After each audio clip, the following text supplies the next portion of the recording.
الحمد لله وكفى وسلام على عباده الذين اصطفى أما بعد فأعوذ بالله من الشيطان الرجيم بسم الله الرحمن الرحيم وربانيون والأحبار وما استحفظوا من كتاب الله وكانوا عليه شهداء سبحان ربك رب العزة عما يصفون وسلام على المرسلين والحمد لله رب العالمين اللهم صل على سيدنا مولانا محمد وعلى آل سيدنا مولانا محمد وبارك وسلم اللهم صل على سيدنا مولانا محمد وعلى آل سيدنا مولانا محمد وبارك وسلم اللهم صل على سيدنا مولانا محمد وعلى آل سيدنا مولانا محمد وبارك وسلم۔ آج دنیا میں ہر آدمی عزت بھری زندگی گزارنا چاہتا ہے۔ سب چاہتے ہیں کہ میری عزت ہو، اور عزت حاصل ہونے کے مختلف طریقے ہیں۔ ایک طریقہ ہے مال، بندے کو اس سے عزت ملتی ہے۔ ایک طریقہ ہے عہدہ، اس سے بھی بندے کو عزت ملتی ہے۔ اور ایک طریقہ ہے نیک اعمال اور علم دین، اس سے بھی بندے کو عزت ملتی ہے۔ لیکن فرق ہے باتوں میں۔ جو مال کی وجہ سے اور عہدوں کی وجہ سے عزت ملتی ہے، یہ چونکہ مال اور عہدہ خود فانی چیزیں ہیں، تو یہ ان کی عزتیں بھی فانی ہیں۔ آج کسی کے پاس مال ہے، بہت اس کا نام اور عزت ہے، لیکن کچھ عرصے کے بعد ممکن ہے یہی شخص جوتوں میں کھڑا ہو، اس کی کوئی عزت نہ ہو۔ کسی کے پاس عہدہ ہے، آج تو وہ وزیر اعظم ہے، کل وہ اسیر اعظم ہو۔ آج وہ ملک کا صدر ہے، کل ملک بدر ہو۔ تو یہ تو ہم روز دیکھتے ہیں، آج وزیر ہے، کل اسیر ہے، آج امیر ہے، کل فقیر ہے۔ بلکہ گزشتہ روز آپ نے دیکھا بھی ہوگا خبروں میں کہ وزیر اعظم کو اور صدر کو اور مختلف لوگوں کو اریسٹ کر لیا گیا۔ تو دنیا کی وجہ سے، دنیا کے مال کی وجہ سے یا دنیا کے عہدوں کی وجہ سے جتنی عزتیں ملتی ہیں، یہ ناپائیدار ہوتی ہیں، یہ ڈھلتی چھاؤں کے مانند ہے۔ اور جو عزتیں نیک اعمال کی وجہ سے ملتی ہیں اور علم دین کی وجہ سے ملتی ہیں، یہ پائیدار ہوا کرتی ہیں، کیونکہ نیک اعمال باقیات و صالحات میں سے ہیں۔ تو نیکی باقی رہتی ہے، عزت بھی باقی رہتی ہے۔ جو انسان نیک اعمال کرتا ہے اور علم دین حاصل کرتا ہے، یہ دنیا اور آخرت دونوں عزتیں حاصل کرتا ہے۔ اللہ رب العزت نے جب آدم علیہ السلام کو پیدا فرمانے کا ارادہ کیا تو فرشتوں سے پوچھا کہ بھئی انی جاعل فی الارض خلیفہ، تو فرشتوں نے عرض کیا اللہ اتجعل فیہا من یفسد فیہا ویسفک الدماء، کہ وہ تو فتنہ فساد مچائیں گے، ونحن نسبح بحمدک ونقدس لک، ہم ہیں نا جو ہر وقت تیری تعریف اور تیری تسبیح بیان کرتے رہتے ہیں، تو کیا ضرورت ہے؟ تو اللہ رب العزت نے فرمایا انی اعلم ما لا تعلمون، میرے فرشتوں جو میں جانتا ہوں وہ تم نہیں جانتے۔ اس کے بعد آدم علیہ السلام کو اللہ نے پیدا کیا اور وعلم آدم الاسماء کلہا، اللہ رب العزت نے حضرت آدم علیہ السلام کو علم عطا فرمایا۔ سیدنا آدم علیہ السلام کو علم عطا فرمایا، پھر فرشتوں کو بلایا کہ دیکھو تم مجھے ان چیزوں کے نام بتاؤ، وہ نہ بتا سکے۔ آدم علیہ السلام سے پوچھا تو فوراً انہوں نے جواب دے دی۔ تو آدم علیہ السلام کو برتری کس پہ ملی، کس وجہ سے ملی؟ علم کی وجہ سے ملی۔ اچھا، دنیا میں ایک دستور ہوتا ہے کہ جب بھی کوئی امتحان میں پاس ہوتا ہے نا، اسے انعام دیا جاتا ہے، اور انعام بھی لوگوں کے سامنے بلا کر سرٹیفکیٹ دیے جاتے ہیں۔ جناب یہ سرٹیفکیٹ ہے، وہ انسان اس کو یادگار کے طور پر اپنے گھر میں رکھتا ہے، اچھی جگہ پہ لگاتا ہے، مدتوں یاد رکھنے والی چیز ہوتی ہیں یہ چیزیں۔ تو آدم علیہ السلام یہ بھی پاس ہو گئے، تو ان کو بھی تو انعام ملنا تھا نا۔ اللہ رب العزت نے کیا انعام عطا فرمایا؟ انہیں علم کی وجہ سے مسجود الملائکہ بنا دیا۔ سجدہ تو صرف اللہ کا حق ہے، لیکن اللہ رب العزت مالک ہیں، جیسے چاہے کریں۔ تو آدم علیہ السلام کی عظمت کو، علم کی عظمت کو ظاہر کرنے کے لیے فرشتوں کو حکم دیا اسجدوا لآدم۔ ایک حکم آیا، توجہ سے بات کو سنیے گا، کیا حکم ہے؟ آدم علیہ السلام کو سجدہ کرو۔ اب کیا ہوا؟ کچھ لوگوں نے سجدہ کیا اور کسی نے نہیں کیا۔ جنہوں نے سجدہ کیا ان کو اللہ کا قرب ملا۔ حضرت اسرافیل علیہ السلام کے بارے میں آتا ہے حدیث کے اندر کہ انہوں نے سجدہ کرنے میں جلدی کی تو اللہ رب العزت نے ان کا اکرام فرمایا اور ان کے چہرے کے اوپر قرآن مجید لکھوا دیا۔ حضرت جبرائیل علیہ السلام نے بھی جلدی کی، اللہ رب العزت نے اپنا پیغام انبیاء کے نام پہنچانے کے لیے ان کو منتخب کر لیا۔ تو ایک گروہ یہ بنا جنہوں نے بات کو مانا۔ اب یہاں سمجھنے والی جو باتیں ہیں، ایک بات تو یہ ہے کہ علم ایسی عظمت والی چیز ہے، علم بذات خود ایسی عظمت والی چیز ہے کہ جس کی وجہ سے عالم کو بھی عزتیں ملتی ہیں۔ چنانچہ حضرت آدم علیہ السلام کو جو سجدہ کروایا گیا کس وجہ سے؟ ان کی عبادت کی وجہ سے، ان کی خوبصورتی کی وجہ سے نہیں، ان کے علم کی وجہ سے۔ تو علم خود عظمت والی چیز ہے، جس کے اندر یہ علم آ جائے اللہ اسے بھی عزتیں عطا فرماتے ہیں۔ ایک بات تو ہمیں اس واقعے سے یہ ملی۔ دوسری بات توجہ کے ساتھ سنیے گا، جو شخص بھی کسی عالم کی عزت کرتا ہے اللہ تعالیٰ اسے بھی مرتبہ عطا فرما دیتے ہیں، مقام عطا فرما دیتے ہیں، جیسے حضرت جبرائیل علیہ السلام اور حضرت اسرافیل علیہ السلام، انہوں نے حکم ماننے میں زیادہ جلدی کی، اللہ نے دونوں کی عزتوں کو باقی فرشتوں میں بڑھا دیا۔ ایک اور طبقہ بھی تھا، اس نے کیا کہا؟ اس نے عالم کا اکرام نہیں کیا، اس نے دین کے عالم کا اکرام نہیں کیا۔ کون تھا وہ؟ عزازیل اس کا نام تھا۔ زمین کے چپے چپے پہ اس نے عبادتیں کی تھیں، لیکن عالم کی بے اکرامی کرنے کی وجہ سے اس کو کیا گیا؟ فخرج منہا فإنک رجیم وإن علیک لعنتی الی یوم الدین، دفع دور ہو جا، قیامت تک کے لیے میری لعنتیں تیرے اوپر برستی رہیں گی۔ تو یہاں میں تین باتیں ملیں۔ نمبر ایک، علم عظمت والی چیز ہے، جس کے اندر آ جائے گا اللہ اسے بھی عظیم بنا دیں گے، علم دین۔ ایک بات تو علم حاصل کرنے والے کے لیے ہوئی، دوسری بات ہے دوسرے لوگوں کے لیے، دونوں جو عالم کی عالمہ کی دین کے نسبت سے عزت کرے گا اللہ اس کی عزت بھی بڑھا دیں گے، اور جو عالم کی یا عالمہ کی یا مدارس کی یا دین والوں کی توہین کرے گا، بے اکرامی کرے گا، اللہ اسے ذلیل و رسوا کر کے چھوڑیں گے۔ ہاں وقتی باتیں ہوتی ہیں، وقتی ابال تو بہت اٹھتے ہیں، لیکن اصل کے اندر معلوم تب ہوتا ہے کچھ وقت جب گزر جائے، اور دنیا تو بہرحال ختم ہو جانے والی چیز ہے، یہ تو قیامت کے دن پتہ چلے گا۔ اللہ رب العزت کے ہاں علم کا بڑا مقام ہے۔ حضرت آدم علیہ السلام مٹی سے بنے، فرشتے نور سے، نورانی مخلوق کو مٹی سے بنی ہوئی مخلوق کے آگے جھکا دیا۔ ادھر خاک اور وہ عالم پاک، اس عالم پاک کو اس خاک کے سامنے جھکنا پڑا کہ اس خاکی کے اندر اللہ نے اپنے علم کی نسبت عطا فرما دی تھی۔ وہ فرشتے کون ہیں؟ خود قرآن میں اللہ فرماتے ہیں وَمَنْ عِنْدَهُ لَا يَسْتَكْبِرُونَ عَنْ عِبَادَتِهِ وَلَا يَسْتَحْسِرُونَ يُسَبِّحُونَ اللَّيْلَ وَالنَّهَارَ لَا يَفْتُرُونَ، وہ دن رات اللہ کی تسبیح کرتے رہتے ہیں، تھکتے ہی نہیں، لیکن علم کی وجہ سے اللہ رب العزت نے عبادت کرنے والوں کو نیچے کر دیا، علم والے کو اوپر کر دیا۔ علم کا مقام کتنا بلند ہے۔ تاہم حضرت آدم علیہ السلام صنعت اور حرفت کا علم لے کر آئے، اللہ نے ان کو علم الاسماء بھی عطا فرمائے، اور صنعت و حرفت کے جو علوم تھے وہ بھی حضرت آدم علیہ السلام دنیا میں لے کر آئے۔ اس کے بعد ادریس علیہ السلام کو اللہ رب العزت نے کتابت کا، لکھنے کا علم عطا فرمایا۔ حدیث کے اندر آتا ہے کہ سیدنا ادریس علیہ السلام نے قلم کے ذریعے علم سکھایا۔ وہ پہلے شخص ہیں جنہوں نے کتابت کی۔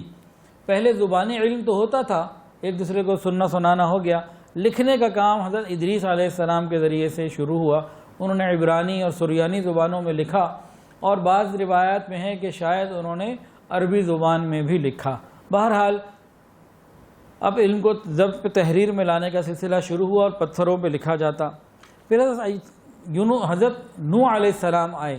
حضرت نوح علیہ السلام وہ پہلے ہیں جو حلال اور حرام کا علم لے کر آئے، اور نوح علیہ السلام کو اللہ نے نجار یعنی لکڑی سے چیزوں کو بنانے کا علم بھی عطا فرمایا، اور حضرت نوح علیہ السلام ہی پہلے ہیں جب حلال اور حرام کا صحیح طریقے سے علم دنیا میں آنا شروع ہوا۔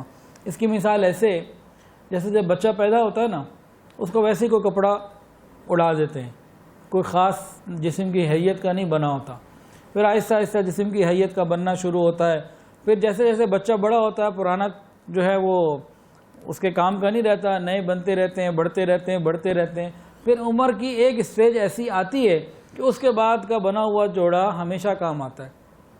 دادن 25-30 سال کی عمر میں لگ بھگ ایک ایسی اسٹیج آ جاتی ہے کہ اب جو جوڑا سلا وہ پھر اس کی موت تک ساری زندگی چلتا ہی رہے گا۔ یہی مثال علماء نے فرمایا کہ انسانیت کی ہے کہ شروع میں انسان کو کسی چیز کا پتہ نہیں تھا، پھر اللہ نے زراعت کا علم عطا فرمایا، صنعت و حرفت کا علم عطا فرمایا، پھر قلم کا علم عطا فرمایا، پھر حلال اور حرام کا علم عطا فرمایا، پھر مختلف علوم آتے رہے، گویا انسانیت علم کا لباس پہن رہی تھی۔ انبیاء آتے رہے، علم کا لباس بڑھتا رہا اور یہ چیزیں بڑھتی رہیں۔ جب حضور پاک صلی اللہ علیہ وسلم تشریف لاتے ہیں تب یہ انسانیت اپنے عروج کو، اپنے کمال کو پہنچی اور شریعت کا حلال حرام کا مکمل علم کامل کر دیا گیا۔ اب یہ قیامت تک یعنی آخر تک یہی چلتا رہے گا۔ انبیاء کرام سارے ہی عالم تھے، لیکن بعض انبیاء کو بعض علوم میں مخصوص طریقے سے فضیلت حاصل تھی، جیسے حضرت ابراہیم علیہ السلام وہ علم میں مناظرہ لے کر آئے۔ مناظرہ کرنے والے کے لیے 3 چیزیں بڑی اہم ہوتی ہیں۔ ایک تو اس کو غور و فکر کی بڑی عادت ہونی چاہیے، دوسرا اس کے اندر یقین بڑا نہ ہونا چاہیے، اور تیسرا جب وہ جس سے مناظرہ کر رہا ہو ایسا جواب دے کہ اگلا بندہ خاموش ہو جائے، جواب ہی نہ دے سکے، آگے بات ہی نہ کر سکے۔ حضرت ابراہیم علیہ السلام کے اندر یہ تینوں کوالٹیز موجود تھیں۔ آپ دیکھتے ہیں قرآن مجید کے اندر آتا ہے کہ جب انہوں نے ستاروں کو دیکھا تو کیا فرمایا؟ ھذا ربی۔ جب وہ ڈوب گئے، چاند آ گیا، کہا ھذا ربی۔ اور صبح جب سورج نکل آیا تو کہنے لگے ھذا ربی ھذا اکبر، یہ تو یہی میرا رب ہے، تو بڑا ہے۔ فلما افلت، جب یہ بھی ڈوب گیا، کہنے لگے ڈوبنے والا یہ پروردگار نہیں ہو سکتا، انی وجہت وجہی للذی فطر السماوات والارض حنیفا وما انا من المشرکین۔ تو ان کے اندر غور و فکر کی عادت بھی تھی، اور یہ اطمینان قلب بھی انہوں نے اللہ سے مانگا، وہ بھی ان کے پاس تھا۔ اللہ رب العزت سے انہوں نے کہا اے اللہ کیف تحیی الموتیٰ، مردوں کو کیسا زندہ فرمائیں گے؟ فرمایا اللہ نے اولم تؤمن، کیا آپ مانتے نہیں؟ تو کیا کہا تھا؟ ولیکن یطمئن قلبی، اللہ مانتا تو ہوں لیکن قلب دل کا اطمینان چاہتا ہوں۔ پھر اللہ رب العزت نے حکم دیا کہ ٹھیک ہے آپ پرندوں کو ذبح کریں، مکس کریں، پھر ان کو بلائیں، تو وہ چیز بھی اللہ نے ان کو عطا فرما دی۔ اس کے بعد نمرود کے ساتھ جب مقابلہ ہوا تو نمرود نے کیا کہا؟ ابراہیم علیہ السلام کو اس نے کہا میں تو تمہارے رب کو نہیں مانتا۔ تو نمرود نے کہا کوئی دلیل لے کر آؤ، دلیل لے کر آؤ۔ تو ابراہیم علیہ السلام نے فرمایا کہ میرا خدا تو وہ ہے جو زندوں کو مار دیتا ہے اور مرے ہوئوں کو زندہ کر دیتا ہے۔ اس نے کہا میں بھی کر سکتا ہوں۔ اس نے ایک بے گناہ شخص کو بلایا، اسے قتل کر دیا، اور ایک گناہ گار کو چھوڑ دیا کہ دیکھو میں بھی کر سکتا ہوں۔ ابراہیم علیہ السلام نے فرمایا کہ یہ موٹی عقل کا ہے، سمجھے گا نہیں۔ انہوں نے فرمایا فَإِنَّ اللَّهَ يَأْتِي بِالشَّمْسِ مِنَ الْمَشْرِقِ فَأْتِ بِهَا مِنَ الْمَغْرِبِ فَبُهِتَ الَّذِي كَفَرَ۔ انہوں نے کہا میرا رب تو وہ ہے جو سورج کو مشرق سے نکالتا ہے، تو مغرب سے نکال کے دکھا۔ اللہ فرماتے ہیں فَبُهِتَ الَّذِي كَفَرَ، وہ مبہوت ہو کے رہ گیا۔ تو علم مناظرہ ابراہیم علیہ السلام کو اللہ نے عطا فرمایا۔ اسی طرح سیدنا یوسف علیہ السلام کو اللہ رب العزت نے تعبیر الرؤیا یہ علم عطا فرمایا۔ من تعبیر الاحادیث، اس کے اندر تعبیر الرؤیا بھی ہے کہ خواب کی تعبیر کا خصوصی علم سیدنا یوسف علیہ السلام کو عطا فرمایا گیا۔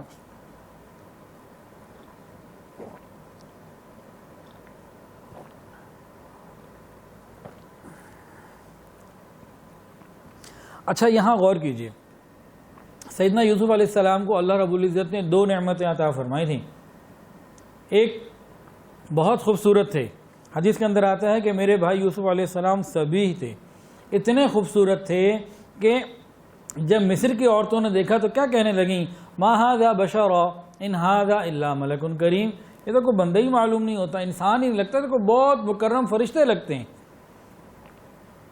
ایک ان کو خوبصورتی عطا فرمائی تھی اور دوسرا ان کو علم عطا فرمایا تھا۔ اب ان دونوں کے اندر مقابلہ دیکھیے، جب وہ بڑے ہو گئے، یوسف علیہ السلام جوانی کو پہنچے، اللہ نے حکمت اور علم بھی ان کو عطا فرمایا۔ جس وقت یوسف علیہ السلام کو بھائیوں نے کنویں میں ڈالا تھا اور اس کے بعد جب ان کو بیچا گیا تو کیا قیمت لگی؟ حسن جوانی تو ان کے پاس تھی نا، خوبصورتی تو تھی نا، وہ تو ماں کے پیٹ سے لے کر آئے تھے. اس خوبصورتی کی جو قیمت لگی وَشَرَوْا بِثَمَنٍ بَخْسٍ دَرَاهِمَ مَعْدُودَةٍ، چند کھوٹے سکے. اور جب علم ساتھ ہو گیا تو کیا ہوا؟ وہ مقام آیا کہ فرمایا انہوں نے کہ اجعلنی علی خزائن الارض، کہ مجھے تو خزانوں کا نگران اور وزیر بنا دیجئے. یہ وقت آیا. تو صرف علم کی وجہ سے عزتیں ملیں، فقط حسن کی وجہ سے تو چند کھوٹے سکے ہی قیمت لگی تھی. تو اصل چیز دین کا علم ہے، باقی چیزیں چھوٹی ہیں. اللہ تعالی ہمیں ان باتوں کی صحیح سمجھ عطا فرمائے. اچھا اور غور کیجئے، حضرت یوسف علیہ السلام کو کنہوں نے کنویں میں ڈالا تھا؟ بھائیوں نے. یوسف علیہ السلام کس کے بیٹے تھے؟ نبی کے بیٹے تھے یا عام آدمی کے؟ تو بھائی جو تھے وہ کن کے بیٹے ہوئے؟ وہ بھی نبی کے ہوئے نا. دونوں نبیوں کے بیٹے ہیں. وقت گزرتا رہا، چلتا رہا، معاملات آگے چلتے رہے. ایک ایسا وقت آیا کہ یوسف علیہ السلام مصر کے بادشاہ بن کے تخت پہ بیٹھے ہوئے ہیں. ان کے سگے بھائی ان کے پاس آ کے کہتے ہیں مس یا ایھا العزیز، ہم پر آپ صدقہ کر دیجئے، قیمت تھوڑی ہے اور ہمیں غلہ پورا دے دیجئے. قالوا یا ایھا العزیز مسنا واہلنا الضر وجئنا ببضاعۃ مزجاۃ فاوف لنا الکیل وتصدق علینا ان اللہ یجزی المتصدقین. فرمایا اے عزیز مصر، آپ ہمارے پر رحمت فرمائیے، صدقہ کر دیجئے، آسانی کر دیجئے، قیمت تھوڑی ہے، غلہ پوری دے دیجئے، اللہ آپ کو بڑا اجر دے گا. جیسے کوئی بھیک مانگنے والا کسی سے پیسے مانگتا ہے، کچھ اس کو ترغیب دے رہا ہوتا ہے، تقریباً یہی انداز ہے. جب اس کیفیت پہ پہنچے نا تو اب یوسف علیہ السلام کہا یہ بھی تو نبی زادے ہیں، لیکن ان کے کرتوت نے ان کو کہاں تک پہنچا دیا. فرمایا وہاں پہ هل علمتم ما فعلتم بیوسف واخیہ اذ انتم جاہلون، ارے تمہیں یاد ہے، جانتے ہو تم نے یوسف اور اس کے بھائی بنیامین کے ساتھ کیا تھا؟ تو ہکا بکا رہ گئے. کہنے لگے انک لانت یوسف، کیا آپ یوسف ہیں؟ فرمایا انا یوسف وہذا اخی، ہاں میں یوسف ہوں اور یہ میرا بھائی، اخی میرا بھائی ہے بنیامین. آگے کیا فرمایا؟ قد من اللہ علینا، تحقیق اللہ نے ہم پر بہت احسان کیا. اور آگے ایک اتنا خوبصورت اصول بتا دیا قیامت تک کے لیے. فرمایا انہ من یتقی ویصبر فان اللہ لا یضیع اجر المحسنین، جو تقوی اختیار کرتا ہے اور صبر اختیار کرتا ہے، اللہ رب العزت ان لوگوں کی محنتوں کو ضائع نہیں ہونے دیتے، ان کے اجر کو ضائع نہیں ہونے دیتے، اللہ قدردانی فرماتے ہیں. چنانچہ ہر دور اور ہر زمانے میں جو شخص یوسف علیہ السلام کے بھائیوں کی طرح نفس کا پجاری بنے گا اسے جھکنا پڑے گا، اور جو یوسف علیہ السلام کی طرح تقوی اختیار کرے گا، صبر کرے گا، اللہ رب العزت اس کو جہاں ہوگا اسے عزتوں کے تاج پہنائیں گے، بغیر تخت کے بھی وہ راج کرے گا. چنانچہ ہم دیکھتے ہیں کتنے ایسے اللہ والے ہیں، ان کے پاس تخت تو نہیں لیکن لوگوں کے دلوں پہ راج کرتے ہیں. آگے دیکھیے حضرت داؤد علیہ السلام کو اللہ رب العزت نے زرہ بنانے کا، لوہے کی زرہ بنانے کا علم عطا فرمایا. وہ یہ والا علم لے کے دنیا میں آئے. وَأَلَنَّا لَهُ الْحَدِيدِ، اللہ رب العزت نے لوہے کو ان کے لیے نرم کر دیا. جیسے انسان موم کو موڑ لیتا ہے وہ لوہے کو موڑ لیا کرتے تھے. اللہ نے خاص علم عطا فرمایا تھا. وہ لوہے کی کڑیاں بناتے، پھر جوڑ کر زرہ بناتے، ایسا لباس جو جنگوں میں کام آتا. اللہ فرماتے ہیں وَعَلَّمْنَاهُ صَنْعَةَ لَبُوسٍ لَكُمْ، اور ہم نے انہیں تمہارے فائدے کے لیے ایک جنگی لباس بنانے کا طریقہ سکھا دیا، وہ عطا فرما دیا. تو حضرت داؤد علیہ السلام یہ علم لے کر آئے. اور سیدنا سلیمان علیہ السلام، ان کو تو اللہ رب العزت نے ایسی شاہی دی جو نہ آپ سے پہلے کسی کو ملی نہ آپ کے بعد کسی کو ملی. آپ صرف انسانوں کے بادشاہ نہیں تھے، آپ جنات کے بھی بادشاہ تھے، پرندوں کے، مچھلیوں کے، ہواؤں کے بھی بادشاہ تھے. اور ان کو ایک خاص علم عطا کیا تھا. وہ کیا تھا؟ یا ایھا الناس علمنا منطق الطیر، ان کو پرندوں کی بولیاں بھی سکھائی گئی تھیں، وہ یہ علم بھی جانا کرتے تھے. اب یہاں غور کیجئے، ایک دفعہ حضرت سلیمان علیہ السلام مجلس میں ہیں تو دیکھا انسان بھی ہیں، جنات بھی ہیں، باقی جو مخلوقات ہیں جیسے پرندے وہ بھی ہیں. ہدہد شریف نظر نہیں آ رہا، ہدہد نہیں ہے. کدھر ہے بھائی؟ وہ کدھر غائب ہو گیا؟ اگر یہ اپنے آنے کی اچھی وجہ بتاتا ہے ٹھیک، نہیں تو پھر اس کو سزا دی جائے گی، تو ذبح بھی کیا جا سکتا ہے. کدھر یہ؟ اب غور کریں، حضرت سلیمان علیہ السلام کون ہیں؟ ایسے بادشاہ جیسی بادشاہی کسی کو نہ ملی. اور آگے کس کو پکارا جا رہا ہے, کس کو تلاش کیا جا رہا ہے؟ حدود. وہ کیا چیز ہے؟ ایک عام دنیا کا بادشاہ ہو, اس کے سامنے حدود کی کوئی حیثیت ہے؟ اور سلیمان علیہ السلام جیسی بادشاہت اور اب حدود کی کیا حیثیت ہوگی, اس کو غور کریں. اور سلیمان علیہ السلام کیا رہے ہیں؟ اگر اس نے کوئی صحیح بات نہ بتائی نا تو اس کو ذبح بھی کیا جا سکتا ہے. یعنی اس کے اوپر ناراضگی یا غصہ, یہ مقام ہے. اب سمجھے جو بات سمجھانا چاہ رہا ہوں. اب جب حدود آیا نا, کیا 1.5-2 چھٹانگ کا ہوگا, 1 پاؤ, کتنا وزن ہوگا اس کا, اور سامنے ایسے بادشاہ جو پوری دنیا کے بادشاہ, ہواؤں کے اوپر حکومت, جنات پہ حکومت, ان کو آگے چھوٹا سا 1.5 چھٹانگ کا حدود کیا کہتا ہے؟ احطت بما لم تحط به وجئتک من سبأ بنبأ یقین. یہ 1.5 چھٹانگ کا حدود پوری دنیا کے بادشاہ کو آ کے یہ کہہ رہا ہے کہ میرے پاس ایسا علم ہے, ایسی معلومات ہیں جو آپ کے پلے نہیں ہیں, آپ کے پاس نہیں ہیں, اور میں ملک سبا کی بڑی زبردست یقینی خبر لے کر آیا ہوں. کیا یہ حدود ہے؟ اچھے بھلے آدمی کا بڑے دربار میں بادشاہوں کے پاس جاتے ہوئے آواز نہیں نکلتی, منہ بند ہو جاتا ہے. یہ ہدہد کو یہ جو زبان ملی, یہ جو یقین ملا, یہ جو اس کو فصاحت ملی, کس وجہ سے ملی؟ کیا تھا؟ علم تھا. یہ علم ایسی عزت عطا کرتا ہے. علم اللہ رب العزت کی صفت ہے. اللہ اونچے ہیں, اللہ بلند ہیں. جس کے اندر یہ علم آتا ہے اللہ اسے بلندی عطا فرماتا ہے. کیا جملہ اس حدود نے بولا, ذرا دوبارہ سنیے. احطت بما لم تحط به وجئتک من سبأ بنبأ یقین. اے سلیمان علیہ السلام, آپ مجھے ذبح کرنے کی باتیں کر رہے ہیں, میری ناموجودگی, میری غیر موجودگی پہ ناراضی کا اظہار کر رہے ہیں. ارے میرے پاس ایسی بات ہے جو آپ کو بھی نہیں پتا. کسی بڑے دربار میں یہ بات کرنا یہ معمولی بات نہیں ہوتی. پھر ایک انسان دوسرے انسان سے کرے تب بھی معمولی نہیں. ایک چھوٹا سا 1.5 چھٹانگ کا 2 چھٹانگ کا پرندہ وہ دنیا کے بادشاہ سے ایسی بات کرے تو یہ علم ہی ہے جو انسان کو عزت عطا فرماتا ہے. اچھا اور غور کیجئے.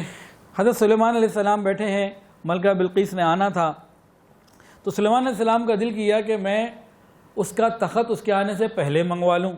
تو قرآن مجید میں ہے, تو انہوں نے یوں فرمایا ایکم یاتینی بعرشہا قبل ان یاتونی مسلمین. ارے بھائی کیا تم میں سے کوئی ایسا ہے جو اس عورت کا تخت پہلے ہی لے آئے؟ تو ایک عفریت تھا جنوں میں سے, وہ کہنے لگا قال عفریت من الجن انا آتیک بہ قبل ان تقوم من مقامک. آپ فکر کیوں کرتے ہیں, آپ کے اٹھنے سے پہلے میں اسے حاضر کر دیتا ہوں. کہا نہیں یہ تو بڑی دیر ہو جائے گی. تو اتنے میں ایک علم والا بھی تھا, آصف بن برخیہ اس کا نام, کتابوں میں لکھا ہے, قرآن میں تو نہیں ہے, آصف بن برخیہ. وہ کہنے لگا انا آتیک بہ قبل ان یرتد الیک طرفک, میں آپ کی پلک جھپکنے سے پہلے اسے لے آتا ہوں. تو علم کی وجہ سے عالم کو اللہ نے عفریت کے اوپر بھی عزت اور برتری عطا فرما دی. اور اللہ رب العزت نے نبی علیہ السلام کے اوپر علوم کو مکمل فرما دیا. فرمایا الیوم اکملت لکم دینکم واتممت علیکم نعمتی ورضیت لکم الاسلام دینا. تو اللہ رب العزت نے اس دین کو, دین کے علم کو رسول اللہ صلی اللہ علیہ وسلم کے اوپر مکمل کر دیا. اور نبی علیہ السلام نے فرمایا انما العلماء ورثۃ الانبیاء او کما قال علیہ الصلوۃ والسلام, کہ بے شک علماء کرام انبیاء کے وارث ہیں. چنانچہ انبیاء نے بھی وہی کرنا, علماء نے بھی وہی کرنا ہے جو انبیاء نے کیا. اب ایک اور حدیث سنیے, ذرا دل کے کانوں سے سنیے, سمجھیے اس بات کو. حدیث کے اندر آتا ہے فقیہ واحد اشد علی الشیطان من الف عابد او کما قال علیہ الصلوۃ والسلام, کہ دین کی صحیح سمجھ رکھنے والا ایک عالم, ایک آدمی شیطان پر 1000 عبادت گزار لوگوں سے زیادہ بھاری ہے. عجیب بات ہے کہ نہیں؟ 1000 عابد لوگوں کی بات ہو رہی ہے, فاسق اور فاجر کی بات نہیں ہو رہی. 1000 عبادت گزار لوگ ایک طرف اور ایک دین کی صحیح سمجھ رکھنے والا عالم ایک طرف. ابھی حیران کن بات ہے کہ نہیں؟ ذرا غور کیجئے. علم اللہ رب العزت کی صفت ہے اور اللہ رب العزت شہنشاہ حقیقی ہیں, لہٰذا جس کے اندر علم کی صفت آ گئی اس کے اندر شاہوں والی صفت آ گئی۔ اور عبادت کیا ہے؟ عبادت تو غلاموں کا کام ہوا کرتا۔ تو ایک بادشاہ کے سامنے 1000 غلام بھی ہوں تو کیا برابر ہو سکتے؟ تو جس کو اللہ نے دین کی صحیح سمجھ عطا فرمائی، دین کا صحیح علم عطا فرمایا، عالم بنا دیا، اس کی فضیلت ایک عالم کی 1000 عبادت گزار لوگوں سے بھی بہتر ہے، اور شیطان پر یہ ایک اکیلا بھاری ہے عبادت گزار لوگوں سے۔ عبادت گزار لوگوں کے پاس اگر علم نہ ہو، شیطان کے لیے آسان ہوتا ہے ان کو ورغلا دینا، اور ایک عالم شیطان آسانی سے اس کو نہیں ورغلا سکتا۔ اور ایک حدیث کے اندر ایک اور بات سنیے، جامع ترمذی کی روایت ہے، حدیث کے اندر آتا ہے فضل العالم علی العابد کفضلی علی ادناکم، او کما قال علیہ الصلاۃ والسلام، فضل العالم علی العابد کفضلی علی ادناکم، او کما قال علیہ الصلاۃ والسلام، فرمایا کہ عالم کی فضیلت عابد کے اوپر ایسی ہے جیسی میری فضیلت تم میں سے کسی ادنا شخص کے اوپر۔ نبی علیہ السلام فرما رہے ہیں کہ عالم کی فضیلت عبادت گزار پر ایسی ہے جیسی رسول اللہ صلی اللہ علیہ وسلم کی اپنی فضیلت کسی ایک عام امتی کے سامنے ہو۔ اتنا بڑا عالم کا مقام ہے، اور یہ علم دین انسان کو عزت عطا کرتا ہے۔ علماء کا فرض منصبی کیا ہے؟ قرآن مجید کی آیت سنیے، فرمایا وَالرَّبَّانِيُّونَ وَالْأَحْبَارُ، تمام اللہ والے علماء بھی اس پر عمل کرتے رہے، اور ربانیون جنہیں ہم اللہ والے کہہ سکتے ہیں، اور احبار جنہیں علماء، جن کا فرض منصبی کیا ہے؟ بِمَسْتُحْفِظُوا مِن کتاب اللہ، بِمَسْتُحْفِظُوا مِن کتاب اللہ، کیونکہ ان کو اللہ تعالیٰ کی کتاب کا محافظ بنایا گیا ہے۔ جو علماء دین کے ٹھیکیدار نہیں، یہ دین کے محافظ ہیں۔ بعض لوگ کہتے ہیں ٹھیکیدار بنے پھرتے ہیں، یہ ٹھیکیدار نہیں ہے، اللہ نے اپنے قرآن میں ان کو اپنی کتاب کا محافظ بنایا ہے، اور جس کو جس چیز کی حفاظت کی ڈیوٹی دے دی جائے وہ پھر اس کے لیے فکر مند رہتا ہے، اور کہیں سے کوئی ڈاکو، کہیں سے کوئی ادھر ادھر سے کوئی مسئلہ آئے، وہ حفاظت کے لیے پھر جان لگایا کرتا ہے، کوشش کیا کرتا ہے۔ علماء نے 1400 سال سے یہ فریضہ انجام دیا، قرآن مجید کی ایک ایک آیت کے اوپر حفاظت کی، ایک ایک آیت کی حفاظت پہ ڈیرے ڈالے، اور ایک ایک لفظ کی حفاظت کی ذمہ داری لی، اور حفاظت کر کے دکھایا اور کر رہے ہیں۔ وہ کیا کرتے ہیں؟ کسی شخص کو اپنی مرضی، اپنی رائے، اپنی خواہش اندر ڈالنے نہیں دیتے۔ قرآن مجید کی تفسیر میں، حدیث کی تشریح کے اندر کسی بھی شخص کو اس کی اپنی مرضیات اندر نہیں ڈالنے دیتے۔ جو بھی اپنی رائے اور اپنی خواہش یا اپنی سوچ اندر ڈالنا چاہتا ہے، علماء اس کو واضح کر دیتے ہیں، نکال کے باہر نکال دیتے ہیں۔ چنانچہ علماء اور صلحاء زندگی اسی میں گزارتے ہیں کہ حق اور باطل کو الگ الگ واضح کر دیتے ہیں، اور الحمدللہ علماء آج بھی اس کام کو کر رہے ہیں۔ آج اس ٹاپک کو جو آگے لے کے چلنا ہے تھوڑا سا، اس میں سمجھنے کے لیے موجودہ ماحول میں بہت ساری چیزیں ہمارے ہاں آ چکی ہیں کہ علم دین حاصل کرنا تو ہمیشہ سے ہی ضروری تھا، آج اور زیادہ ضروری ہو رہا ہے۔ پہلے فتنے تھے لیکن پیدل آتے تھے یا شاید سائیکل پہ آ جاتے تھے، اب تو یہ فتنے روشنی کی رفتار سے بھی زیادہ تیز رفتار سے آ رہے ہیں۔ جیسے بارش ہو رہی ہو نا، ہر قطرے کے اندر سینکڑوں فتنے نکل رہے ہیں، اس طرح فتنوں کی بارش ہو رہی ہے۔ اس سے بھی زیادہ فتنوں کی بارش ہو رہی ہے جو میں آپ کو بتا رہا ہوں۔ اب اس فتنوں کی بارش میں ہمارا ایمان کیسے بچ سکتا ہے؟ ہمارا ایمان صرف اس وقت تک بچ سکتا ہے کہ جب ہم اہل حق علماء کے قدموں میں آ کے بیٹھ جائیں، ان سے اپنے آپ کو اور اپنی نسلوں کو جوڑ دیں، ان مدارس کے لیے اپنے جان کو، اپنے مال کو، اپنے وقت کو لگائیں۔ اگر آج ہم نے مدارس کے لیے خیال نہ رکھا، ان کے لیے اپنے جان، مال اور وقت کو قربان نہ کیا، تو یہ مدرسے والے کوئی کپڑے کی دکان کر لے گا، کوئی دکان کر لے گا، کوئی دکان کر لے گا، پھر دین کا کام کرنے والا کوئی نہیں رہے گا، اور 150 سال کے بعد ہماری نسلوں کو قرآن حدیث سمجھانے والا کوئی نہیں ہوگا۔ ہماری ذمہ داری ہے کہ ہم مدارس کی ضروریات کا خیال رکھیں، جو لوگ علم میں محنت کرنے والے ہیں ان کی دنیا کی ضروریات کا، ان کی علمی ضروریات کا، ان کی دوسری ضروریات کا خیال رکھا جائے تاکہ وہ دین کا کام یکسوئی کے ساتھ کرتے رہیں۔ اگر ہم خود دین کا کام نہیں کر سکتے تو ہم ان کے لیے سپورٹ تو بن سکتے ہیں، اس کے لیے ہم فکر مند ہوں۔ یہ آج میری بات نہیں ہے، حضرت مولانا اشرف علی تھانوی رحمہ کی بات کا مفہوم میں نے سنایا، تو ہمیں اس کے لیے فکر مند ہونا ہوگا۔ آج شیطان کی اتنی گہری سازشیں ہیں، باطل کی اتنی محنتیں کہ کس کس اینگل کو سمجھا جائے اور بتایا جائے کچھ سمجھ نہیں آتا، اتنے فتنے آ چکے ہیں۔ سائنسدانوں نے حواس خمسہ کے ذریعے انسانی دماغ کو اپنی من مرضی کے پیغامات اور اطلاعات غیر محسوس طریقے سے پہنچانے کے طریقے ڈھونڈ لیے ہیں۔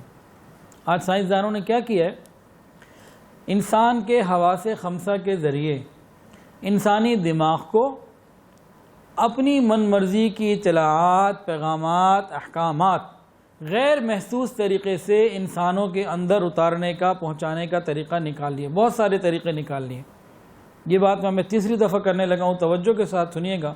آج باطل نے حواس خمسہ کے ذریعے انسانی دماغ کو ایسے سگنل، ایسی اطلاعات، ایسے پیغامات، ایسے احکامات پہنچانے شروع کر دیے ہیں جو ان کی مرضی کے ہیں، باطل ہیں، برے ہیں، شیطانی ہیں اور غیر محسوس طریقے سے ہمارے اندر اتارے جا رہے ہیں، ہمیں پتہ ہی نہیں چلتا اور وہ ہمارے اندر آ رہے ہوتے ہیں۔ تو اس فتنے کے دور میں ہمیں علم کی اور زیادہ ضرورت ہوگی۔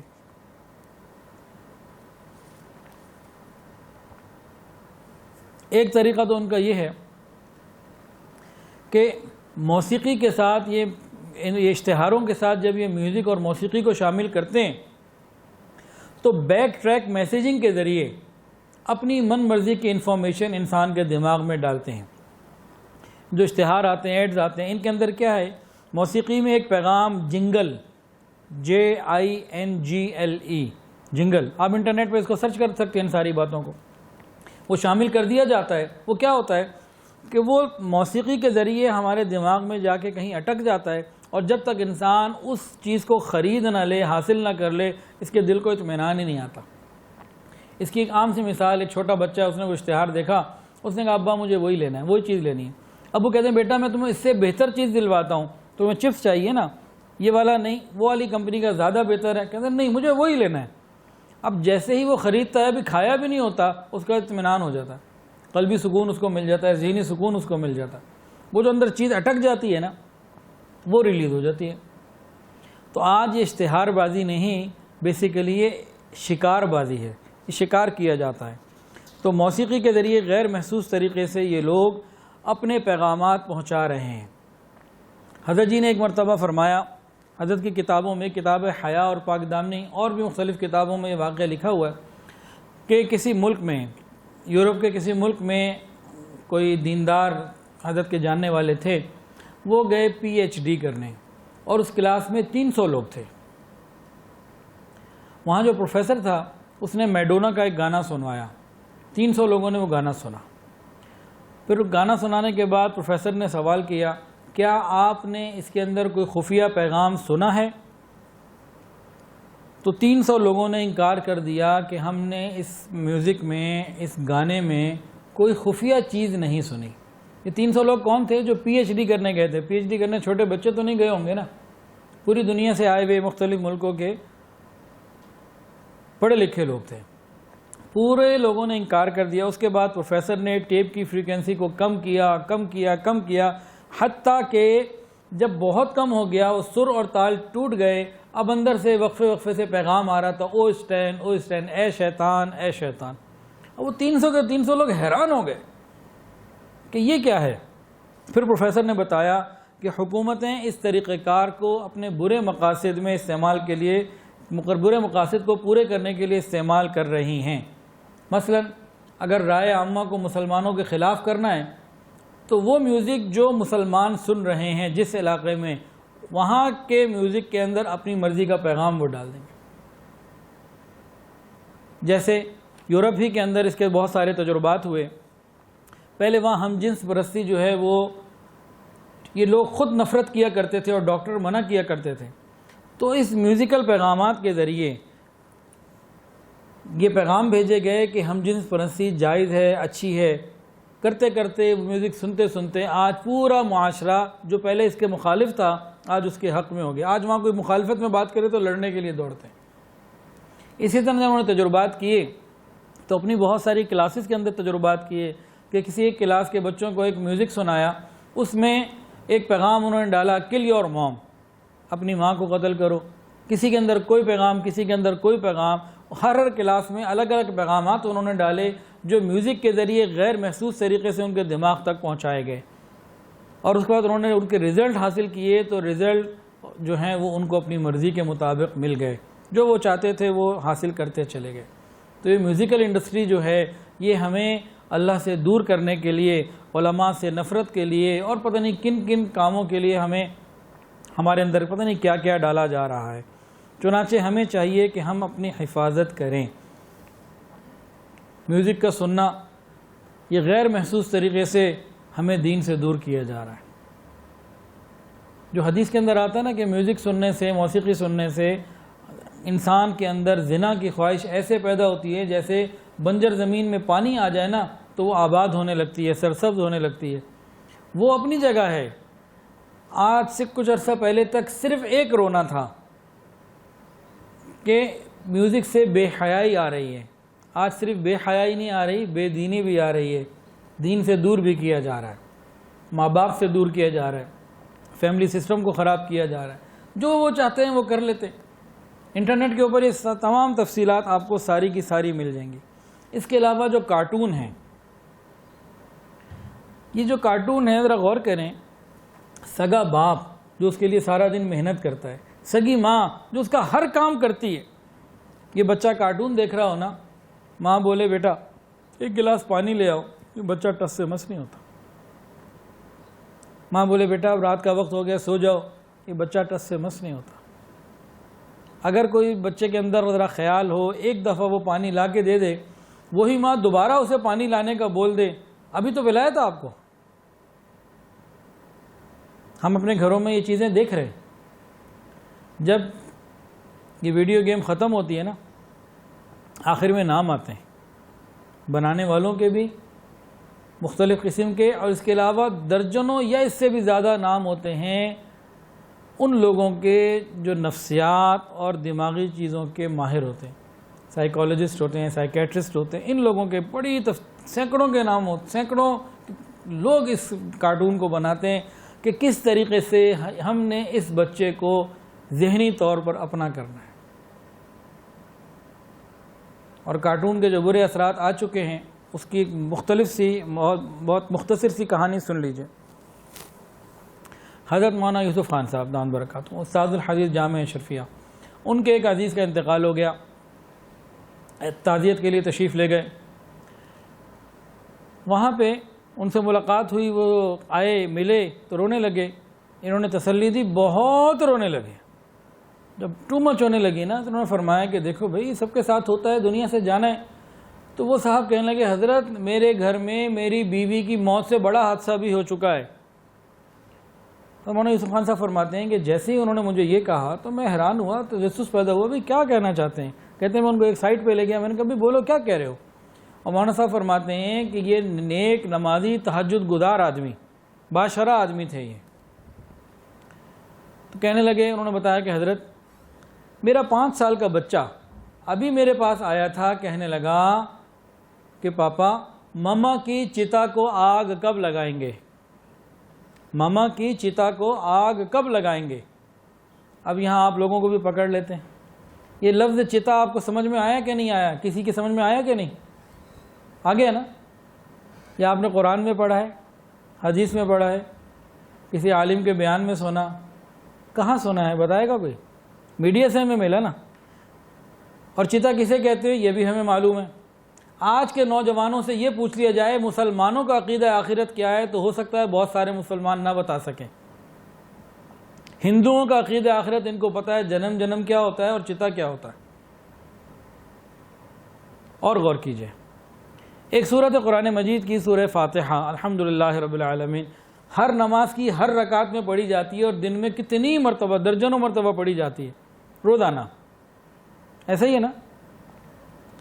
اب نوجوان سے پوچھ لیا جائے جس کو چتا کا لفظ معلوم ہے، جنم جنم کی کہانی معلوم ہے، اس سے پوچھا جائے انعمت علیہم کا کیا مطلب ہے، ولا الضالین کا کیا مطلب ہے، غیر المغضوب علیہم کا کیا مطلب ہے، مالک یوم الدین کا کیا مطلب ہے، تو کتنے مسلمان ہوں گے جو خاموش ہو جائیں گے؟ یعنی ایک ایسی چیز جو دن میں درجنوں دفعہ ہم پڑھتے ہیں اس کا ہمیں نہیں معلوم اور چتا کا ہمیں معلوم. یعنی انہوں نے اتنی محنت تو کی ہے نا کہ اپنا عقیدہ بھی ہمیں پہنچا دیا. اور غور کیجئے 2016 جنوری میری خالہ سامنے رہتی ہیں قریبی، ان کے پاس کراچی شہر سے کچھ مہمان آئے، وہ ان کے حج کے ساتھی تھے، تو وہ اپنے بچوں کے ساتھ لاہور آئے تو خالہ کے یہاں ٹھہرے. جنوری کا دن مہینہ تھا تو خالہ نے نا گیس کا ہیٹر آن کیا. ان کے جو بچے تھے نا بقول میری خالہ کے 5 سال 7 سال اور 8-9 سال اس طرح کی ایج کے تھے، تو 2 چھوٹے بچے جو ہے نا وہ گیس ہیٹر کے قریب تھے. خالہ کہتی ہیں جیسے ہی میں نے اس کا وہ فلیم آن کیا نا تو ان میں سے 2 نے فوراً ہاتھ جو ہے نا ایسے باندھ لیے، ہاتھ جیسے بجوڑ لیے اور کچھ بولنا پڑھنا شروع کر دیا. خالہ مجھے کیا کر رہے ہو؟ بھگوان ہے نا یہ ان کے بچے ہیں جو حج کر چکے ہیں، کلمہ پڑھنے والوں کے بچے ہیں. ایک تیسرا واقعہ، میری والدہ کہ کراچی ہی میں کسی کے گھر میں گئیں تو وہاں کچھ بچے لوڈو کھیل رہے تھے. اب 4 پوزیشنز ہوتی ہیں، اب کچھ بچوں نے پوزیشن چینج کرنی تھی، ادھر سے ادھر آنا تھا، تو ایک نے ادھر سے ادھر لوڈو کے اوپر سے جمپ لی اور جمپ لیتے ہوئے کہہ رہے کالی ماتا کی جے ہو. یہ ہمارے ہی رشتہ داروں میں ہوا کراچی میں، وہ کسی ہندو کے گھر نہیں گئی تھی. اس کے علاوہ میں دکان میں شالمی میں بیٹھا ہوا تھا، ایک نوجوان آیا، اپنے 5 سال 6 سال کے بھائی کو لے کر آیا، عجیب حرکتیں کر رہا ہے، خاص اسٹائل کی، آدھا پونا گھنٹہ بیٹھا رہا اسی ایک حرکت میں رہا. میں نے پوچھا یہ کیا ہے؟ میں نے کہا جی یہ ڈورے مون یا مور پتہ نہیں کیا ہے، بس جس طرح وہ کرتا رہتا ہے سارا دن ہی اسی طرح کرتا رہتا ہے. اور اپنی امی کو کہتا ہے امی مجھے وہ کپڑے پہنایا کریں جو میری کلاس فیلو جو ہے نا لڑکی اس کو پسند آتے ہیں، مجھے وہ کلر پہنایا کریں. یہ بھی 5 سال کا ہے. اس کے علاوہ ایک اور خاتون نے بتایا کہ ان کے بچے کا حال یہ ہو گیا، ویڈیو کارٹون دیکھتے دیکھتے کہنے لگی کہ جب انہیں کسی کام کی ضرورت پیش آتی ہے نا تو چھوٹا بھیم کوئی کارٹون ہے، چھوٹا بھیم یا بھیم ایسا چھوٹا بھیم کوئی کارٹون ہے، اس کا جو ہیرو ہے وہ جب کسی کام پہ جاتا ہے نا تو ہندو دیوتاؤں کو مدد کے لیے پکارتا ہے.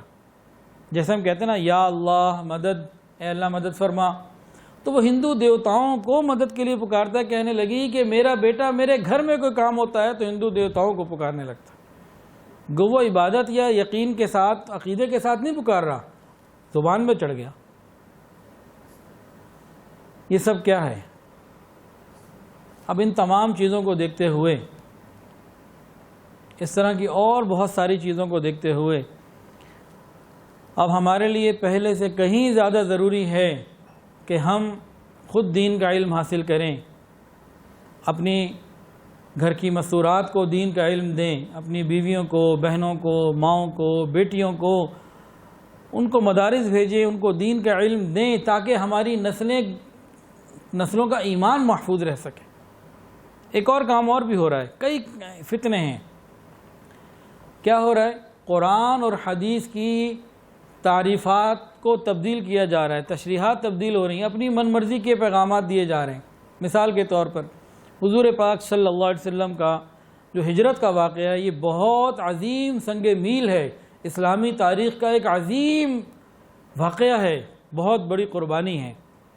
جب ہجرت کے واقعے کو ہم کسی عالم سے سنتے ہیں تو ہمیں کیا محسوس ہوتا ہے کہ حضور پاک صلی اللہ علیہ وسلم کی بہت بڑی قربانی اور اللہ کا وہ حکم جس کو نبی علیہ السلام نے پورا کیا. لیکن اگر کسی غیر عالم سے جو دشمن ہو دین کا اس سے سنتے ہیں، وہ کیا کہتا ہے؟ نعوذ باللہ. ہمارے ہی بعض اسکولوں میں یہ پڑھایا گیا کہ نعوذ باللہ محمد صلی اللہ علیہ وسلم کا مکہ سے فرار. اب اس تعبیر کو اس تعبیر کو دیکھیں تو کتنا زمین آسمان کا فرق ہے.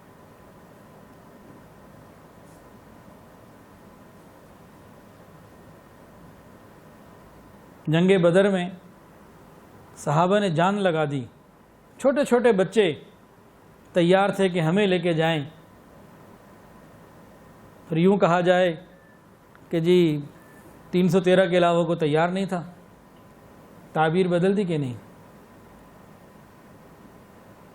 اس طرح کے اور بہت سارے معاملات. ہم نے دین کس سے سیکھنا ہے؟ ہم نے کس تعبیر اور کس تشریح پر عمل کرنا ہے؟ ہم نے اس تعبیر اور اس تشریح پر عمل کرنا ہے جو حضرات صحابہ نے کی، تابعین اور تبع تابعین نے کی، علماء محدثین فقہاء کرام نے کی. ہم نے اس کو لینا ہے، آج کی نئی تعبیر کو نہیں لینا. ہم نے اسی دین کو لینا ہے. یہ کہاں سے ملے گا؟ یہ علماء سے ملے گا. اب محنت کیا کی جا رہی ہے؟ ہمہ وقت ایک ہی وقت میں کئی محنتیں چل رہی ہیں. بہت ساری جہاد سے ہمہ جہت محنتیں چل رہی ہیں. ایک محنت کیا چل رہی ہے؟ مسلمان کو سوشل میڈیا میں اتنا انوالو کر دو کہ اسے کہیں اور دیکھنے کی اس کو ہر چیز. آج کے بچے کرکٹ بھی بھول رہے ہیں اور باقی بہت زیادہ تو فزیکل گیمز بھول چکے ہیں، بس موبائل پر آ گئے. ان کو سوشل میڈیا میں کیسے بھی ہو انوالو کرو. پھر اس سوشل میڈیا کے ذریعے ان کو بے حیائی پہ لے جاؤ. اس پہ خوب محنت ہو رہی ہے. یہاں تک بھی ایمان بچا ہوا تھا. کوئی مسلمان کتنا بڑا زانی شرابی نہ ہو جائے، چلو ایمان تو ہے نا، کبھی نہ کبھی تو جنت میں پہنچے گا. تو ایک محنت یہ چل رہی ہے، دوسری محنت ان کے ایمان پہ ڈاکے ڈالنے شروع کر دی. ان کو دین کی نئی جیسے آخری جمعے میں آپ نے اس طریقے سے یہ نماز پڑھ لی تو 700 سال کی قضا نمازیں معاف ہو جائیں گی. رمضان کی پہلی آپ نے اطلاع کر دی جنت مل جائے گی. اور بے شمار غلط بات کو حدیث بنا کر پیش کیا جا رہا ہے. یعنی ایک نیا دین بھی تراشا جا رہا ہے اور بڑی ڈھٹائی سے، بڑی مستقل مزاجی سے، پابندی سے اس کو وائرل کیا جا رہا ہے. کوئی روکنے والا نہیں، وہ بھیجا جا رہا ہے. وہ ایک محنت ہو رہی ہے. اور ساتھ کیا محنت ہو رہی ہے کہ مسلمانوں کو علماء سے بدظن کیا جا رہا ہے کہ جب یہ علماء سے دور ہوں گے پھر ہمارا نیا بنایا ہوا دین ان کے پاس ہوگا، بے حیائی میں یہ پڑے ہوئے ہوں گے، جدھر مرضی لے جاؤ. ایمان کا کیا بنے گا؟ دیکھیے، دین کے مدارس میں بھی دین پڑھایا جاتا ہے اور بعض کالج میں بھی دین پڑھایا جاتا ہے. جیسے او لیول اور اے لیول میں اسلامیات کا مضمون پڑھایا جاتا ہے، بالکل ٹھیک ہے. لیکن کیا کوئی ایسا آپ کو طالب علم اسٹوڈنٹ او لیول اے لیول کا ملا کہ جس نے وہاں سے اسلامیات پڑھ کر تہجد شروع کر دی ہو، دین پر بہت زیادہ پہلے سے پختہ ہو گیا ہو، نماز کا پابند ہو گیا ہو، پردہ شروع کر دیا ہو؟ وہ اور زیادہ دین سے دور ہو رہا ہوتا ہے، پڑھ دین رہا ہوتا ہے کہ وہاں ماحول نہیں، عمل کرنے والے نہیں. جو نصاب آج مدارس میں پڑھایا جاتا ہے، یہی نصاب اگر کالج یونیورسٹی میں یہی نصاب بھی پڑھایا جائے تو پڑھنے والوں میں دین نہیں آئے گا، کیونکہ ماحول وہ نہیں. پڑھانے والوں کی نیت پیسہ ہے وہاں پہ، یہاں پڑھانے والوں کی نیت اللہ کے سامنے پیشی ہے. وہاں صرف نیت پیسہ ہے. تو ہم نے اپنے بچوں کی فکر کرنی ہے اور ان کو دین کا علم دینا ہے. اس کا طریقہ کیا ہے؟ اس کا طریقہ یہ، ابھی مدارس میں داخلے ہو رہے ہیں پورے ملک میں، الحمدللہ پورے ملک میں داخلے ہو رہے ہیں مدارس میں. تو جس کے قریب جو مدرسہ ہے، اگر وہ اپنی اور اپنی نسلوں کے ایمان کی حفاظت چاہتا ہے تو پھر ہمت اور فکر کر کے اپنے آپ کو مدرسوں سے جوڑ لے. اگر اس نے ایسا نہیں کیا تو ان قریب جو ماحول آتا جا رہا ہے، ہمیں چونکہ دین کی قدر نہیں رہی، علماء کی قدر نہیں رہی، مدارس کی قدر نہیں رہی، اللہ نہ کرے کہ ناقدری کی وجہ سے ہم سے یہ نعمتیں چھین لی جائیں، علماء ہم سے چھین لیے جائیں، یہ مدارس ہم سے چھین لیے جائیں، یہ دین کا درد رکھنے والے دنیا سے اٹھ جائیں، تو پھر ہم چاہیں گے بھی کوئی دین ہمیں سمجھا دے تو سمجھانے والا شاید نہ ملے. اللہ نہ کرے ایسا ہو.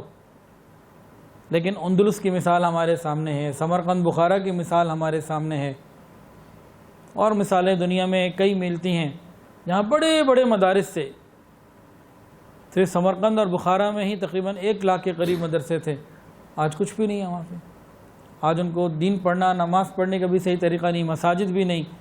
لاکھوں مساجد تھیں، ہر تھوڑی دیر بعد مسجدیں تھیں. جب میں گیا سمرقند سے بخارا، مجھے بائی روڈ جانا تھا، وہی 300 میل یا 300 کلومیٹر کا وہ فاصلہ تھا. پورے عرصے، پورے 300 میل یا کلومیٹر میں ایک مسجد بھی نہیں تھی.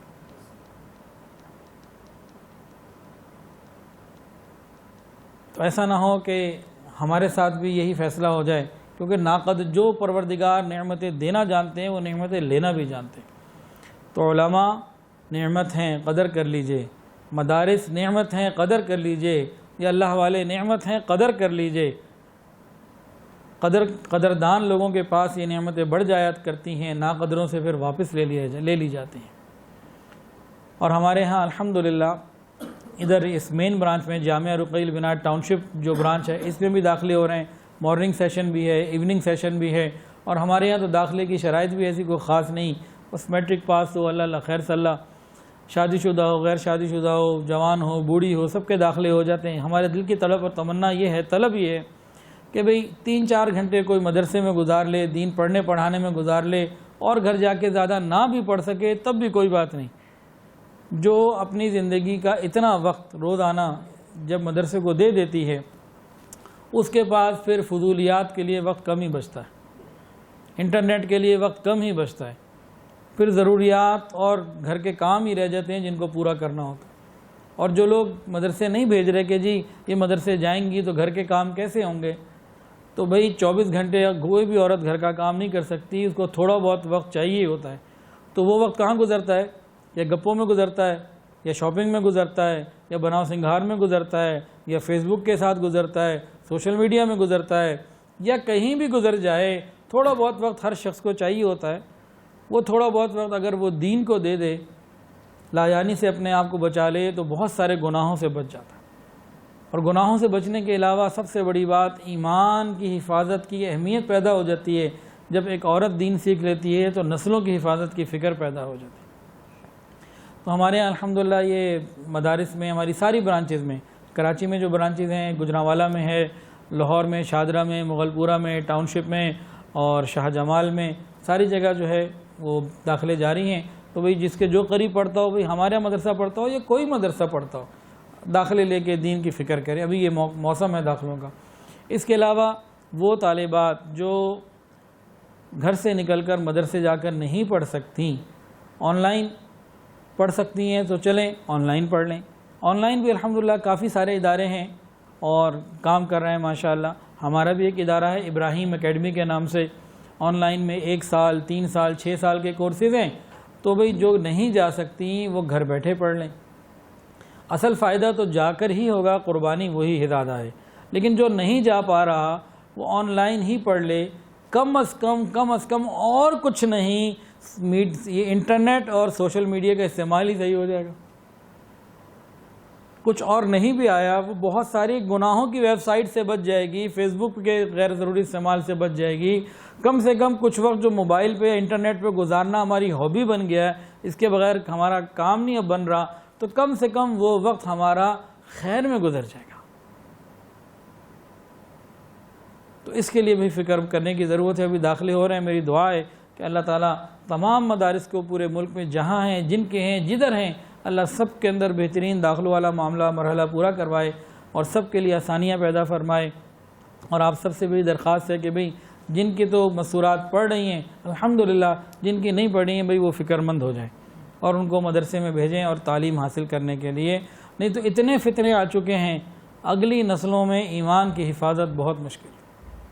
کیا پتہ ہم نے تو اپنے بڑوں کے، دادا دادی کے اور بڑوں کے مرنے کے بعد سورہ فاتحہ پڑھی ہوگی، قرآن پڑھا ہوگا، دعائیں کی ہوں گی، کوئی مسجد مدرسہ بنایا ہوگا، کوئی ایصال ثواب کیا ہوگا.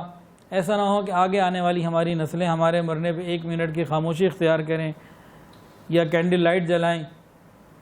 انہیں پتہ ہی نہ ہو شریعت کیا ہے اور عیسائیوں کا طریقہ کیا ہے.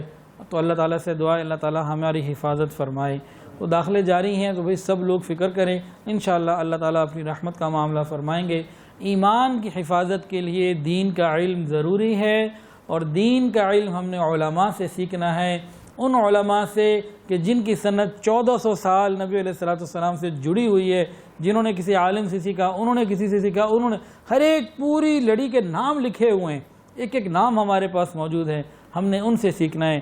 اور دین کی تعبیرات، دین کی ڈیفینیشن ہم نے کون سی لینی ہے؟ ہم نے صحابہ والی ڈیفینیشن لینی ہے، ہم نے تابعین تبع تابعین کی ڈیفینیشن لینی ہے، ہم نے محدثین اور فقہا جس طرف کثرت سے تھے جمہور کی ڈیفینیشن لینی ہے، ہم نے ان کی ڈیفینیشن پر عمل کرنا ہے۔ ہم نے آج انٹرنیٹ کی ڈیفینیشن پر عمل نہیں کرنا۔ اب یہ کیسے ہوگا؟ یہ تب ہی ممکن ہے جب ہم اہل علم کے پاس دین حاصل کرنے جائیں گے۔ اللہ تعالی ہمیں ان باتوں کی سمجھ عطا فرمائے۔ وآخر دعوانا ان الحمدللہ رب العالمین۔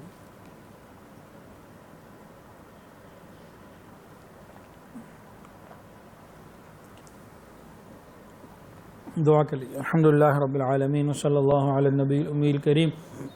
ربنا ظلمنا انفسنا وان لم تغفر لنا وترحمنا لنکونن من الخاسرین۔ اللہ ہم آپ کے عاجز مسکین بندے ہیں، اللہ ظاہر میں بندے، حقیقت میں نہایت ہی گندے ہیں۔ یا اللہ ہمارے دلوں کی گندگیوں کو دور فرما، ہمارے سینوں کو اپنے نور سے منور فرما، ہمارے دلوں کو اپنی یاد سے آباد فرما۔ اللہ سینوں کو اپنی محبت سے لبریز فرما، خطاؤں سے درگزر فرما، عیبوں کی پردہ پوشی فرما۔ اللہ اپنی رحمتوں کی پشت پناہی نصیب فرما۔ رب کریم سر کے بالوں سے لے کر پاؤں کے ناخنوں تک نیکی تقوی عطا فرما۔ یا الہ العالمین ہم پر رحمت کی نظر فرما، حاسد کے حسد سے محفوظ فرما، شریر کے شر سے محفوظ فرما، برا چاہنے والوں کی برائی سے محفوظ فرما، دوستی کے رنگ میں دشمنی کرنے والوں سے محفوظ فرما۔ رب کریم ہمارے گناہوں کو معاف فرما۔ یا الہ العالمین جو صاحب اولاد ہیں ان کی اولادوں کو نیک وکار فرما، والدین کی آنکھوں کی ٹھنڈک بنا، متقیوں کا امام بنا۔ اللہ اولاد کی خوشیاں عطا فرما، اولاد کے غموں سے محفوظ فرما۔ رب کریم جن کی اولاد جوان ہو چکی قدردان رشتے عطا فرما، والدین کے لیے فرائض نبھانے آسان فرما۔ رب کریم ہم سب کو رزق حلال، آسان، فراخ اور بابرکت عطا فرما، حرام اور مشتبہ سے محفوظ فرما۔ یا الہ العالمین ہم میں اور ہمارے گھروں میں جو بیمار ہے شفا عطا فرما، جو پریشان ہے پریشانیوں کو دور فرما، جو مقروض ہیں قرضوں کی ادائیگی کے آسان اسباب اپنی رحمت سے پیدا فرما۔ یا الہ العالمین ہمارے ایمان کی حفاظت فرما، ہمیں دین کا صحیح علم عطا فرما، دین کی صحیح سمجھ عطا فرما، دین پر چلنا ہم سب کے لیے آسان فرما۔ یا الہ العالمین شرور سے اور فتنوں سے ہماری حفاظت فرما، ہماری اولادوں کی حفاظت فرما۔ رب کریم ہم پر رحمت کی نظر فرما۔ یا الہ العالمین ہماری موت کا وقت آئے ہماری زبانوں سے کلمہ جاری فرما دینا۔ یا اللہ جب ہماری موت کا وقت آئے ہماری زبانوں سے کلمہ جاری فرما دینا۔ یا اللہ ہماری قبر کو جنت کا باغ بنا دینا۔ یا اللہ ہماری قبر کو جنت کا باغ بنا دینا۔ یا اللہ قبر کی تنہائی میں اپنی رحمتیں عطا فرما دینا۔ یا اللہ قبر کے عذاب سے ہماری حفاظت فرما۔ یا الہ العالمین بہت سارے لوگوں نے دعاؤں کے لیے کہا اور جو کہنا چاہتے تھے نہیں کہہ پائے، اور وہ لوگ جن کا حق ہے کہ ان کے لیے دعائیں کرتے رہا کریں، رب کریم سب کے لیے خیر کے فیصلے فرما۔ یا الہ العالمین تمام مدارس میں اس وقت داخلے ہو رہے ہیں، اللہ تمام مدارس میں داخلوں میں خوب برکتیں عطا فرما، آسانیاں عطا فرما۔ اللہ ہمارے جامعہ رقیہ البنات میں ابراہیم اکیڈمی میں بھی یا اللہ اچھے داخلے عطا فرما، سب طلباء اور طالبات کو خوب محنت کر کے پڑھنے اور پڑھانے والوں کو خوب محنت کر کے اخلاص کے ساتھ پڑھانے کی توفیق عطا فرما، تمام قسم کی آسانیاں پیدا فرما، ہر قسم کی رکاوٹ اپنی رحمت سے دور فرما۔ یا الہ العالمین ہماری دعاؤں کو قبول فرما۔ وصلی اللہ تعالی علی خیر خلقی سیدنا مولانا محمد وعلی آلہ واصحابہ وآل بیت اجمعین آمین یا رب العالمین آمین برحمتک یا ارحم۔ ویڈیو کے نیچے سبسکرائب کے بٹن پہ کلک کریں، بیل کے آئیکن پہ کلک کیجئے تاکہ ہر نئی ویڈیو کی نوٹیفیکیشن آپ کو مل جائے۔